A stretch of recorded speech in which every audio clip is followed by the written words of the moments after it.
아멘. 감사합니다. 예, 우리 서로 성도 간에 문안 인사 나누도록 하겠습니다. 한 주간 평안하셨습니까? 인사 나누겠습니다. 예, 사랑하고 축복합니다. 인사하겠습니다. 네. 고린도전서 강해 16번째 시간입니다. 그리스도 안에서라는 말씀의 제목으로 오늘은 고린도전서 15장이 좀 내용이 길어서 1절부터 28절까지만 강해하도록 하겠습니다. 먼저 1절부터 2절까지 말씀 우리 한 목소리로 읽도록 하겠습니다. 형제자매 여러분, 내가 여러분에게 전한 복음을 일깨워 드립니다.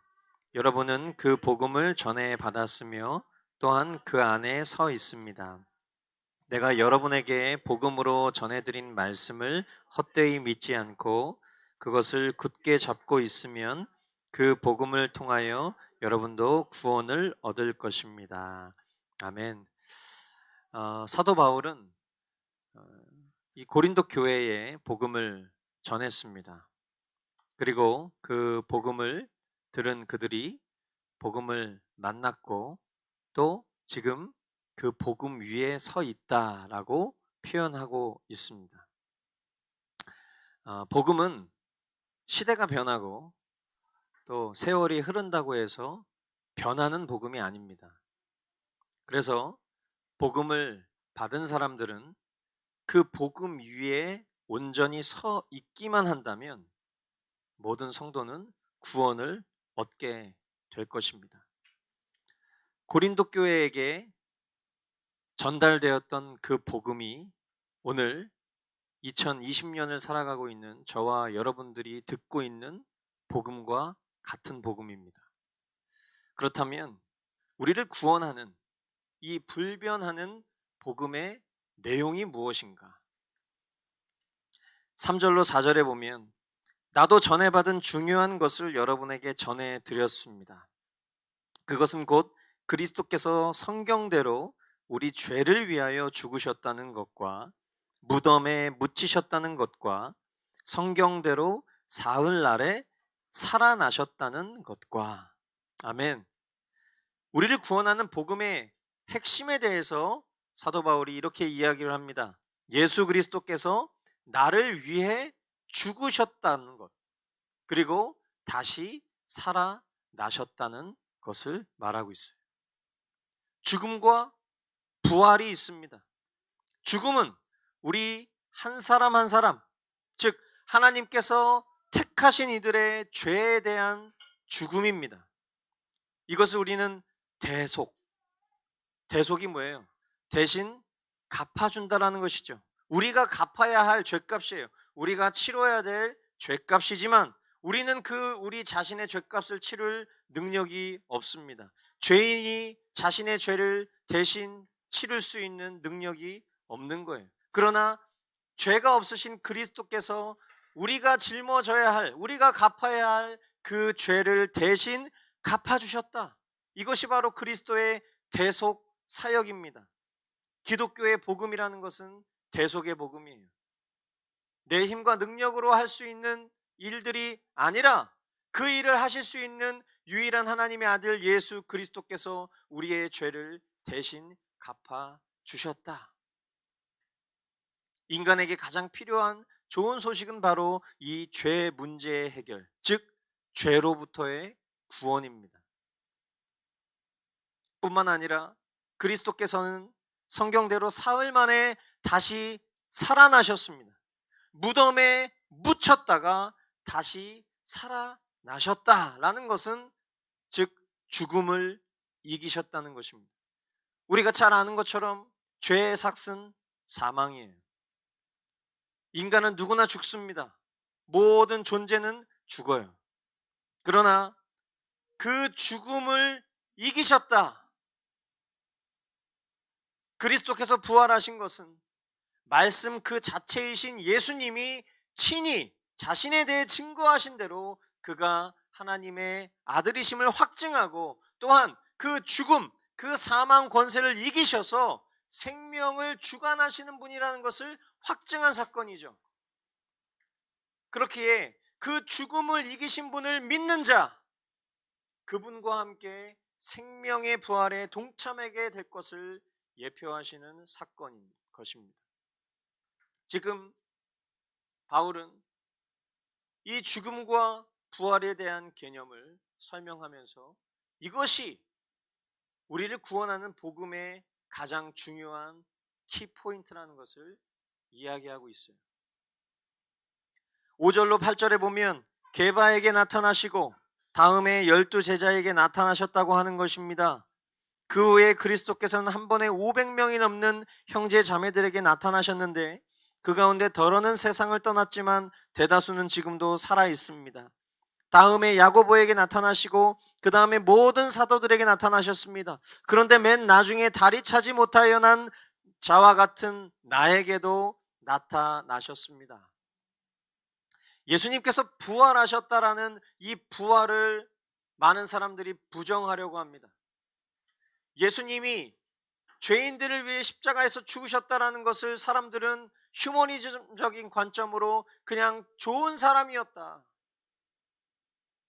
선한 사람이었다, 그냥 그 정도로만 예수 그리스도의 살아생전의 역사를 인식하려고만 해요. 그렇기에 예수님께서 부활하셨다는 것은 역사적인 팩트가 아니라 그것은 그저 신화적인 내용일 뿐이다 라고 사람들은 말하여 하나님의 신성, 예수 그리스도의 신성을 부정하려고 합니다. 그러나 여러분, 예수님께서 부활하신 것은 역사적인 사건입니다. 여러 부활의 증인들에게 나타나셨습니다. 불신자들의 이 부활을 믿지 못하는 태도들은 충분히 우리가 납득할 수 있지만 기독교 안에서도 부활을 믿지 못하는 사람들이 있어요. 그들은 성경을 믿지 않기 때문에 그렇습니다. 왜냐하면 방금 우리가 읽은 바대로 성경이 부활의 증인들을 표현하고 있기 때문이에요. 복음서와는 달리 여기에서는 남자들만 나열을 하고 있습니다. 예수님은 부활하셔서 가장 먼저 제자들에게 나타나셨어요. 그리고 500명이 넘는 형제 자매들에게 나타나셨고 그 대부분은 바울이 이 편지를 쓰는 시점까지, 이 고린도 교회에 보내는 이 편지를 쓰고 있는 시점까지도 그 증인들이 살아서 증인이 되어 주었습니다. 그리고 예수님은 야고보에게 또 모든 사람들에게 그리고 마지막 바울에게까지 나타나셨어요. 이 정도면 부활을 입증할 증인들의 숫자가 충분한 건 아닙니까? 이 정도의 증인을 가진 사건이라면 믿을만 하지 않습니까? 그리스도의 부활이 실제라면, 실제 사건이라면, 그리스도께서 하나님의 아들이시요 구원자 되시며 택하신 자들의 죄와 그 죄책을 대속하셔서 그 영혼들을 영원한 생명의 길로 인도하실 것이 명백한 진리가 되는 거예요. 이것이 바로 기쁜 소식, 복음의 실제인 것입니다. 저와 여러분들이 믿는 복음이 바로 이런 복음인 거예요. 그런데 맨 나중에 다리 차지 못하여 난 자와 같은 나에게도 나타나셨습니다. 나는 사도들 가운데서 가장 작은 사도입니다. 나는 사도라고 불릴 만한 자격도 없습니다. 그것은 내가 하나님의 교회를 박해했기 때문입니다. 그러나 나는 하나님의 은혜로 오늘의 내가 되었습니다. 나에게 베풀어 주신 하나님의 은혜는 헛되지 않았습니다. 나는 사도들 가운데 어느 누구보다도 더 열심히 일하였습니다. 그러나 이렇게 한 것은 내가 아니라 나와 함께 하신 하나님의 은혜입니다. 그러므로 나나 그들이나 할 것 없이 우리는 이렇게 전파하고 있으며 여러분은 이렇게 믿었습니다. 아멘. 바울은 자신을 가리켜 다리 차지 못하여 난 자, 즉 미수가 같다라고 표현을 합니다. 그뿐만 아니라 가장 작은 사도, 자격 없는 사도라고 말하기도 합니다. 사람의 눈으로 바라봤을 때 바울의 스펙은 그럴지도 모르겠어요. 예수님과 동행했었던 정통 사도 출신도 아니고 또 예수님과 교회를 핍박했던 그런 자였고 그가 사도직을 부여받았던 것 또한 어떤 사도 안수식 같은 것을 통해서 공식적으로 인준받은 적도 없기 때문에 어쩌면 바울은 자기를 가리켜 미수가 같다, 자격이 없다, 가장 작은 사도다, 이렇게 표현한 것은 그럴싸해 보입니다. 그런데 바울은 자신의 사도직을 근거 삼는 그 근거를 뭐라고 표현하고 있냐면 하나님의 은혜라고 얘기를 해요. 그리고 그의 사역과 열매를 통해서 그가 사도라는 것을 입증하고 있어요. 모든 공로를 철저히 자신의 것으로 돌리는 것이 아니라 하나님의 은혜라고 영광을 돌리는 그 깔끔한 마무리까지 진짜 사도라고 인정할 수밖에 없는 그런 면모를 보여주고 있는 것입니다. 제 주변에는 신학 정규 학위를 취득하지 않은 선교사님들이 많습니다. 복음을 만나기 전에 저는 이런 분들을 볼 때마다 왠지 모를 경시하는 마음들이 있었어요. 그런데 지금은 그런 분들을 보면 자신이 없어요. 학위가 자격을 보증하는 것이 아니라는 것을 사역과 열매로 확인하기 때문이에요. 신약 성경에 사복음서를 제외하면 대부분이 바울의 서신서입니다. 그 자체만으로도 그가 얼마나 이 신약 성경에, 신약 교회에 큰 권위와 자격을 부여받았는지 알 수 있어요. 그의 열심과 복음 전도 사역은 자신 편에서는 아무 만족도 되지 않았겠지만 하나님과 회중 그리고 교회들은 인정할 수밖에 없었습니다.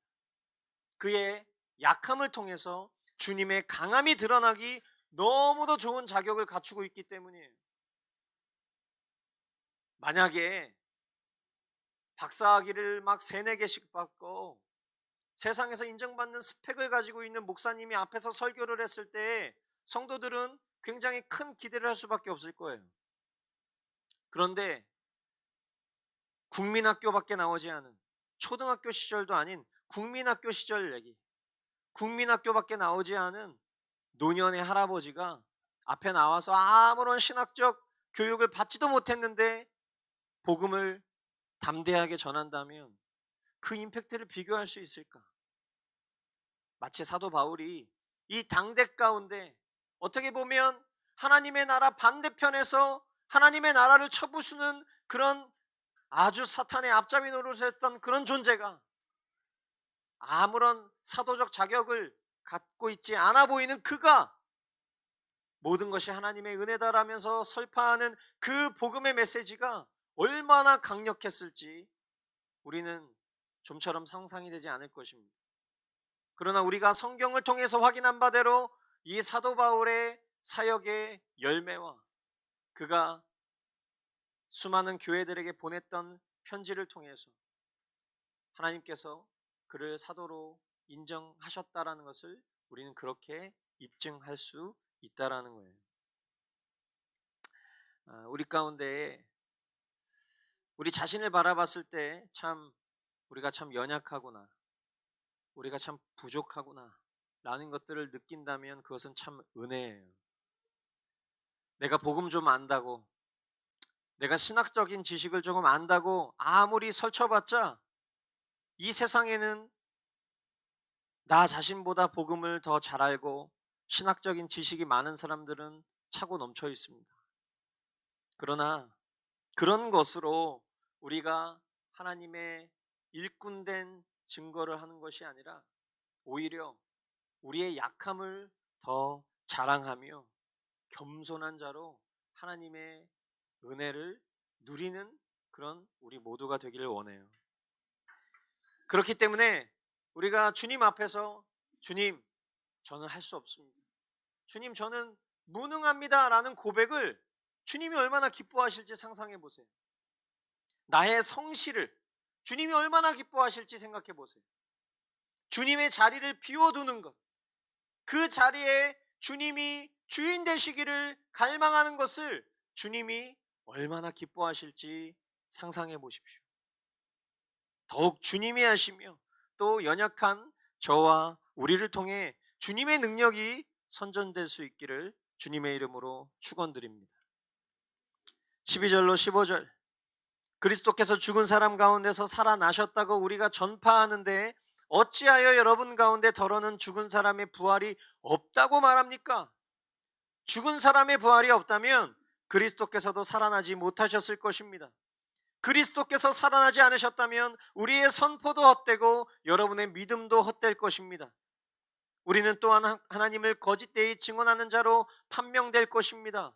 그것은 죽은 사람이 살아나는 일이 정말로 없다면 하나님께서 그리스도를 살리지 아니하셨을 터인데도 하나님께서 그리스도를 살리셨다고 하나님에 대하여 우리가 증언했기 때문입니다.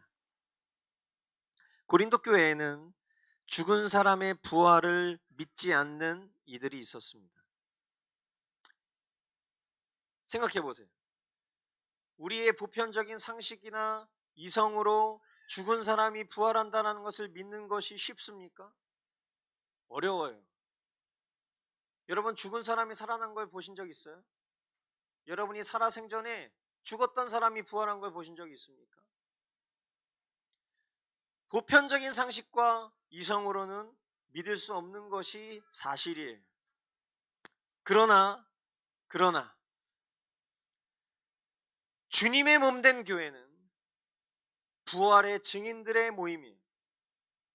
우리는 이성과 상식을 뛰어넘어서 예수 그리스도께서 부활하셨다라는 것을 믿는 사람이에요.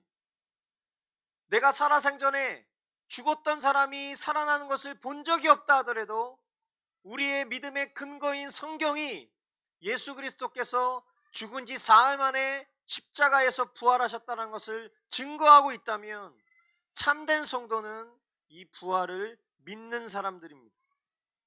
바울은 그리스도의 부활이 많은 증인들에 의해 확증된 실제 사건이며 또 그리스도의 부활 그 자체가 부활의 증거라고 설명합니다. 왜 그렇습니까? 예수님께서 만약에 다시 살아나지 않으셨더라면 사도들이 그렇게 목숨을 걸면서 전했던 그 부활의 복음은 아무런 효력이 없는 허상일 테니 말이에요. 그리스도의 부활이 거짓말이었다면, 조작된 신화 같은 것이었다면 그리스도인들의 모든 믿음도, 저와 여러분들의 오늘의 믿음도 다 쓸모없는 일이에요. 없는 것을 있는 것처럼 믿고 그것도 모자라 목숨을 걸고 이 믿음을 전하는 인생이야말로 얼마나 불쌍한 인생이겠습니까? 지금 이 시간 집에서 좀 푹 쉬고 즐거운 여가를 누리는 그런 것이 보다 더 생산적일 수 있죠. 이 모든 부활이, 이 예수 그리스도의 죽음이 아무것도 아닌 거짓이라면 저와 여러분들은 이 세상에서 제일 불쌍한 사람들일 거예요. 우리가 하고 싶었던 그 모든 것들을 뒤로 하고 고난이 은혜라는 세상 사람들이 이해할 수 없는 말을 하면서 오늘을 살아가고 있는 우리의 삶은 정말 너무나도 불쌍한 인생일 거예요. 그리스도의 부활이 거짓이라면. 16절로 19절, 죽은 사람들이 살아나는 일이 없다면 그리스도께서 살아나신 일도 없었을 것입니다. 그리스도께서 살아나지 않으셨다면 여러분의 믿음은 헛된 것이 되고 여러분은 아직도 죄 가운데 있을 것입니다. 그리고 그리스도 안에서 잠든 사람들도 멸망했을 것입니다. 그리스도 안에서 우리가 바라는 것이 이 세상에만 해당되는 것이라면 우리는 모든 사람 가운데서 가장 불쌍한 사람일 것입니다. 바울은 앞에서 말한 내용을 다시금 반복하면서 두 가지를 덧붙이고 있어요. 첫째, 만일 그리스도께서 부활하지 않으셨다면 우리는 여전히 죄 가운데 머물게 될 것이다. 아까 제가 말씀드렸다시피 복음은 죽음과 부활이 있어요. 우리 모두는 죄인으로 태어났어요. 만약 그 죄에 대한 문제를 그리스도께서 십자가 위에서 해결해 주시지 않았다면, 그렇게 그리스도께서 죽으셨다가 부활이 없다면 그 말은 무슨 말이 되냐면 우리는 여전히 죄 가운데 머물게 될 거라는 거예요. 그러나 예수님께서 부활하신 것을 통해서 그리스도께서 죄를 대속하셨다라는 것이 입증이 됐어요. 부활이 없다면 죄사함도 없기 때문입니다. 그래서 두 번째, 만일 그리스도께서 부활하지 않으셨다면 그리스도 안에서 죽은 사람들은 멸망했을 것이다. 왜냐하면 그들은 예수님을 믿고 소망 가운데 죽었지만 실제로는 없는 소망을 둔 것이었기 때문에 그것은 진정 헛된 것이며, 더 나아가 그리스도를 위해 핍박받고 순교하는 이들은 너무나도 불쌍한 사람들이 되는 거겠죠. 이것은 기독교의 모든 역사를 뒤덮는 일이 되는 것입니다. 저와 여러분이 이 세상을 살고 있지만 이 세상의 가치에 전부를 걸지 않는 것은 우리의 소망이 부활과 영원한 생명, 영원한 하나님 나라에 있기 때문입니다. 이 가치 때문에 우리는 크고 작은 고난도 은혜로 여기고, 장차 그리스도 때문에 받을 미움도 감당하기를 원하며 준비하는 삶을 살아가고 있는 것이에요.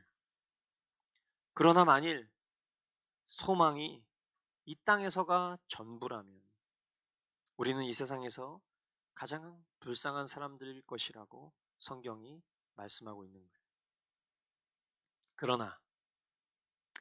그러나 이제 그리스도께서는 죽은 사람들 가운데서 살아나셔서 잠든 사람들의 첫 열매가 되셨습니다. 한 사람으로 말미암아 죽음이 들어왔으니 또한 한 사람으로 말미암아 죽은 사람의 부활도 옵니다. 아담 안에서 모든 사람이 죽는 것과 같이 그리스도 안에서 모든 사람이 살아나게 될 것입니다. 그러나 너무 감사하게도 그리스도의 부활은 명백한 사실입니다. 예수 그리스도께서는 죽은 사람들 가운데 살아나셔서 첫 열매, 즉 부활의 시작이 되어 주셨습니다. 할렐루야.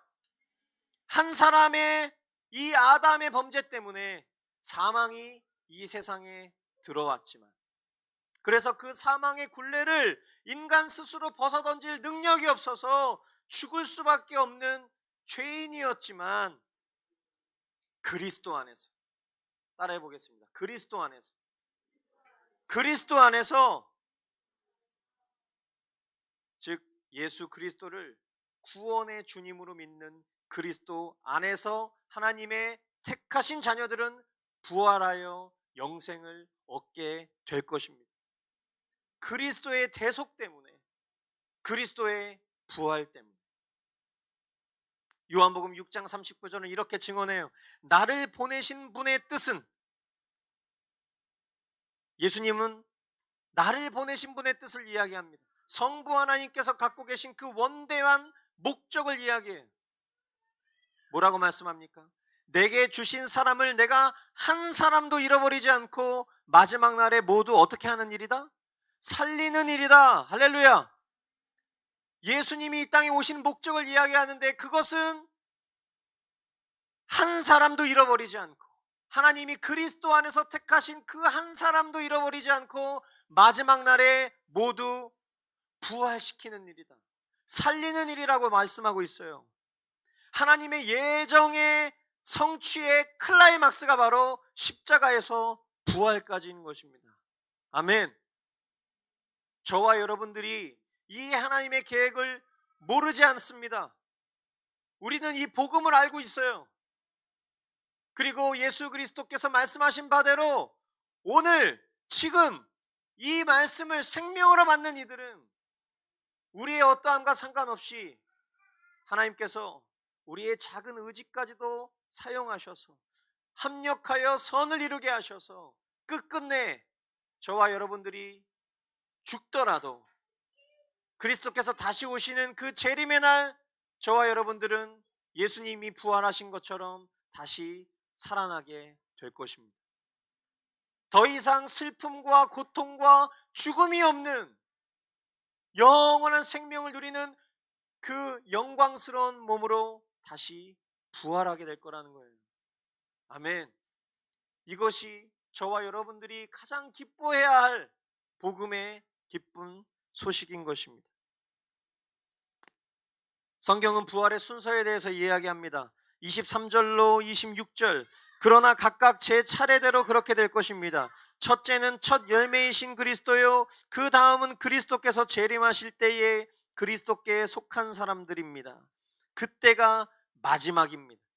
그때에 그리스도께서 모든 통치와 모든 권위와 모든 권력을 패하시고 그 나라를 하나님 아버지께 넘겨드리실 것입니다. 하나님께서 모든 원수를 그리스도의 발 아래에 두실 때까지 그리스도께서 다스리셔야 합니다. 맨 마지막으로 멸망받을 원수는 죽음입니다. 부활은 순서가 있어요.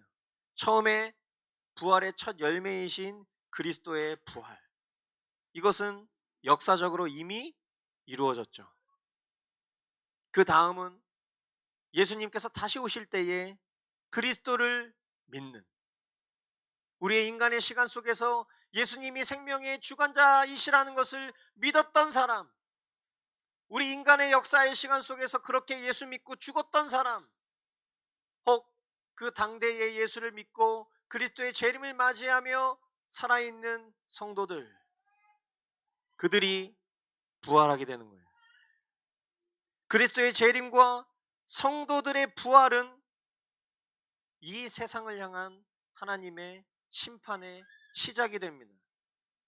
저와 여러분들이 부활하게 되었을 때 우리는 두려울 이유가 전혀 없지만 우리의 부활과 동시에 이 세상은 심판의 시작을 경험하게 되는 거예요. 이때 악인의 부활도 있을 거라고 합니다. 그들은 부활을 해요. 그런데 왜 부활하냐? 우리가 부활하는 목적은 영생을 위해서 부활해요. 근데 그들의 부활의 목적은 뭐냐면 심판받기 위해 부활되는 거예요. 얼마나 무섭습니까? 죽었어요. 인간의 시간 속에서 예수 그리스도를 믿고 죽은 사람, 예수 그리스도를 믿지 않고 죽은 사람 다 부활을 해. 그런데 예수 그리스도를 믿는 사람은 하나님의 영광스러운 잔치에 참여하기 위해서 부활을 하는 거지만, 예수 그리스도를 믿지 않고 야 하나님이 어딨어? 정신 똑바로 차려. 돈 많이 벌고 건강한 거 최고야 그게. 이런 얘기하면서 살았던 사람들, 그 사람들 그렇게 죽었어요. 아무것도 죽을 때 가져가지도 못해. 그런데 다시 깨어나 보니까 왜 깨어났나 두리번 거리니까 심판받기 위해서 부활한 거예요. 얼마나 무섭습니까? 끝이 없는 거예요. 끝이 없는 죽음.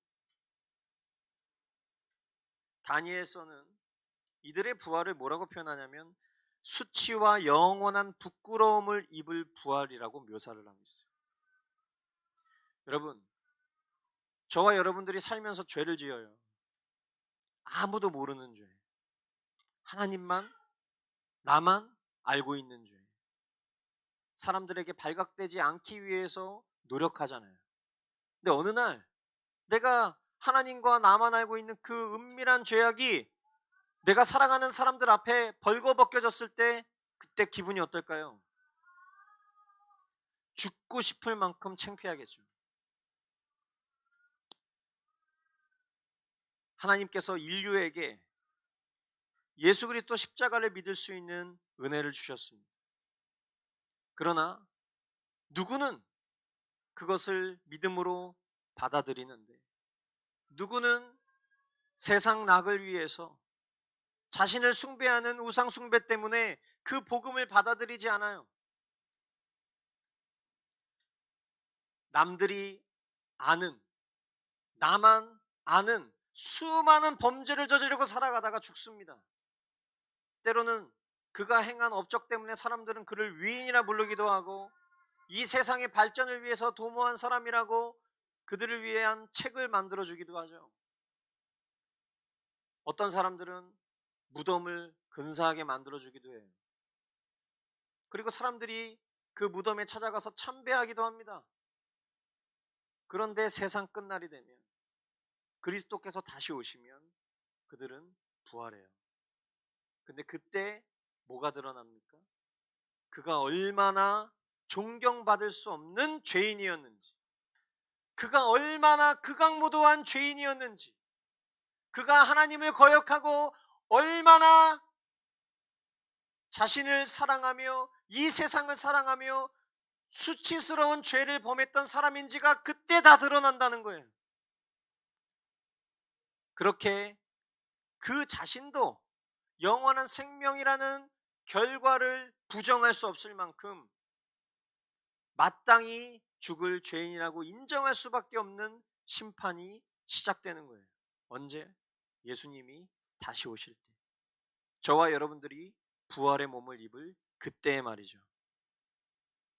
하나님을 두려워하지 않던 죄인들의 집합소인 이 땅의 모든 통치와 모든 권위와 모든 권력을 폐하시고 비로소 이 땅의 참된 주인 되신 하나님께 다시금 돌려드리는 심판이 끝나면 맨 마지막으로 멸망받을 원수가 뭐라고 얘기하냐면 바로 죽음이다. 이제 더 이상 이 땅 가운데 죽음의 권세가 하나님과 하나님의 백성 사이를 갈라놓을 수 없는 심판의 귀결인 것이죠. 성경에 이르기를 하나님께서 모든 것을 그의 발 아래에 굴복시키셨다 하였습니다. 모든 것을 굴복시켰다고 말할 때에는 모든 것을 그에게 굴복시키신 분은 그 가운데 들어있지 않은 것이 명백합니다. 그러나 모든 것이 하나님께 굴복당할 그때에는 아들까지도 모든 것을 자기에게 굴복시키신 분에게 굴복하실 것입니다. 그래서 하나님은 만유의 주님이 되실 것입니다. 아멘. 성육신하셨던 예수님께서 친히 성부 하나님께 굴복하셨습니다. 물론 이 말은 삼위일체 되신 하나님의 속성을 무너뜨리고 성자 예수님의 신성을 인정하지 않는 개념은 아니죠. 이것은 상징적인 의미예요. 예수님과 하나님, 성령님, 삼위일체 하나님은 한 하나님이세요. 그런데 그 성자 하나님이신 예수님이 성부 하나님의 뜻에 굴복하셨다라는 개념이라는 것은 결국 십자가에서 죽으시기까지 아버지께 순종하시기로 하신 그 의미로 저와 여러분들이 받아들여야 할 것입니다. 그리고 그 순종이 결국 모든 원수들에 대한 정복인 거예요. 이 위대한 하나님의 계획이 전 우주적으로 실현되었을 때, 자, 따라해 주시겠어요? 하나님은 만유의 주님이 되신다. 할렐루야. 예수 그리스도께서 이미 행하신 그 순종의 십자가가, 그리고 세상 만물 끝자락에 모든 사망, 권세가 깨트려지는 그때가 하나님이 만유의 주님이 되신다는 것을 온 우주가 선포하는 순간이라는 것입니다. 사랑하는 성도 여러분, 오늘도 저와 여러분들에게 이 복음을 들려주신 하나님께 감사하십시다. 그리고 이 복음의 내용을 그냥 내가 다 알고 있는 그런 지식 수준으로 받아들이고 멈추는 것이 아니라 이 복음이 우리 각 사람의 부활의 그날까지 연결될 때까지 그것을 사모하며 주님 앞에 오늘의 믿음을 구하며 겸손히 살아가기를 이 시간 주님의 이름으로 축원드립니다. 기도하겠습니다.